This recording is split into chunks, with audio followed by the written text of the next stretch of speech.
Hello, I'm Coach Natalie, and welcome to this episode of Jiu Jitsu for Dummies. Well, as promised, we're working on leg locks. Today we're going to be working on something called the inverted heel hook. Now, we do talk about outside heel hooks all the way back in video 11, but this is where the leg is going to be on the opposite side, though, so it's inverted. It's pretty simple. Let's check it out.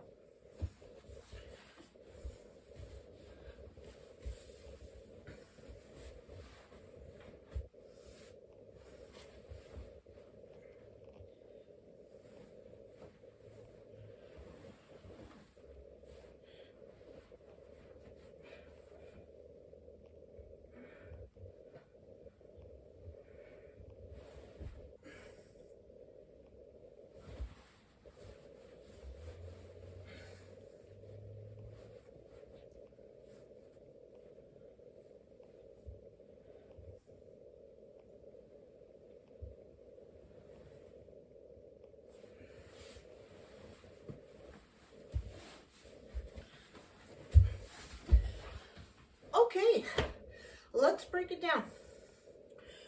We are going to assume that maybe you're working on another kind of ankle submission.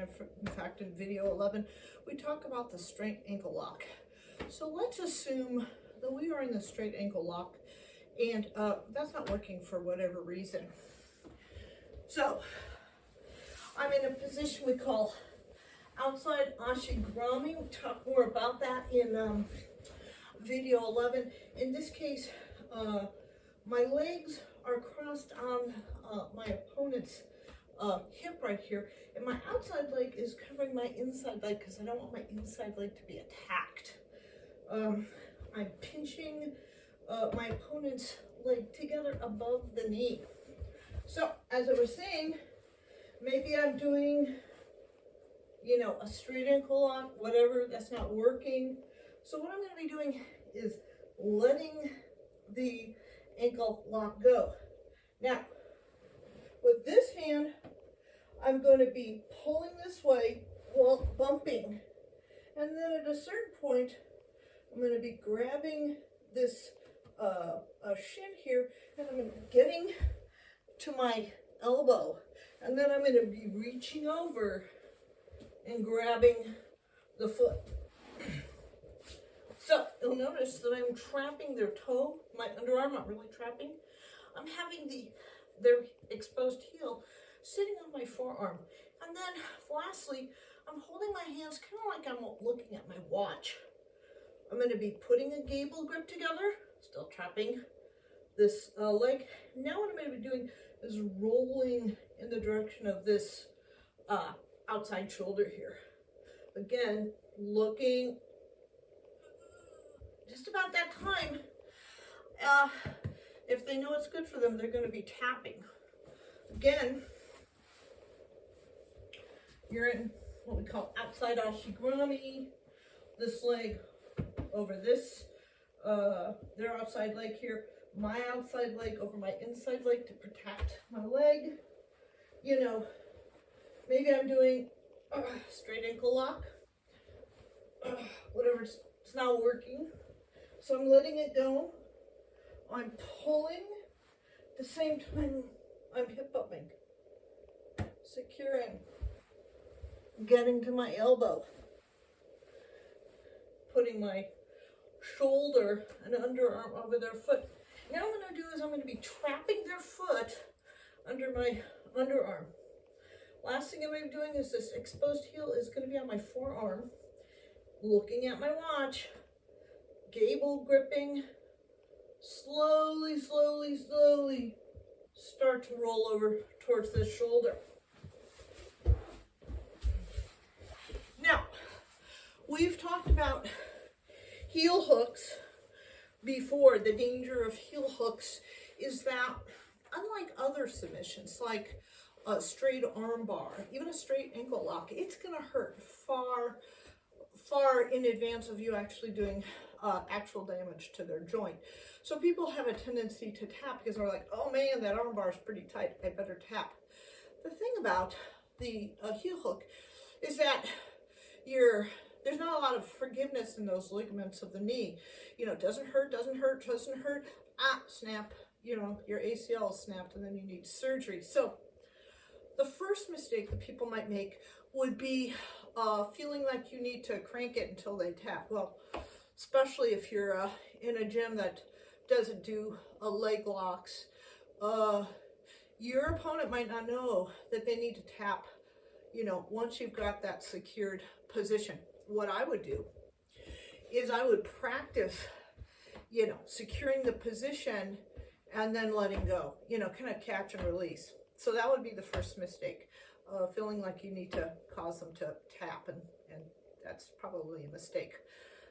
Second of all, whenever you're doing a submission, you're doing it because you've trapped their limb and they can't do anything about it. In this case, I am trapping their leg above their knee, and I'm pinching with my two legs. I'm pinching their legs. So it would be a mistake to, you know, maybe have my knees flared out too much. You know, they could get their leg out. So really pinching their leg above the knee. In a similar fashion, I don't want to be trapping their heel in my underarm because there's a lot of space there.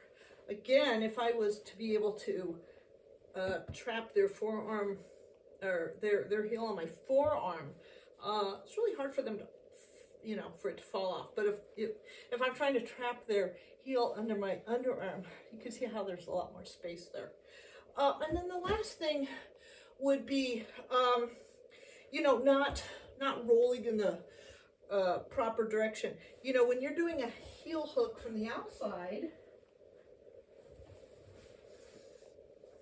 you are rolling towards the inside direction. If you're doing an inverted heel hook, again with my toes, her toes in my underarm, you know, looking at my watch, gable gripping, I'm rolling to the outside. So let's see it again. Again, I'm in what we call outside ashigrami, or double outside ashigrami, to be fair.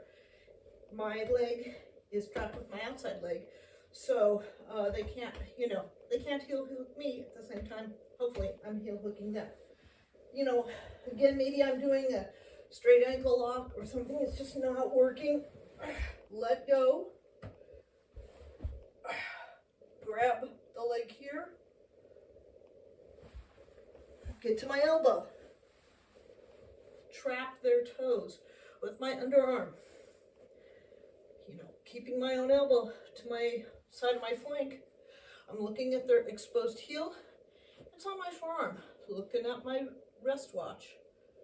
Gable grip. Very, very, very slowly start looking towards the shoulder until they tap. Now, as I mentioned before, we do cover some leg locks, straight ankle lock, outside heel hook, all the way back in video 11. So you might try that, watching those videos. Well, we're going to continue. Our next video is going to be another heel hook, and it's actually going to be called the Crisscross heel hook. Hope you stick around for it. Thank you again for sharing news of our series. And thank you again for your support of this episode of Jiu Jitsu for Dummies.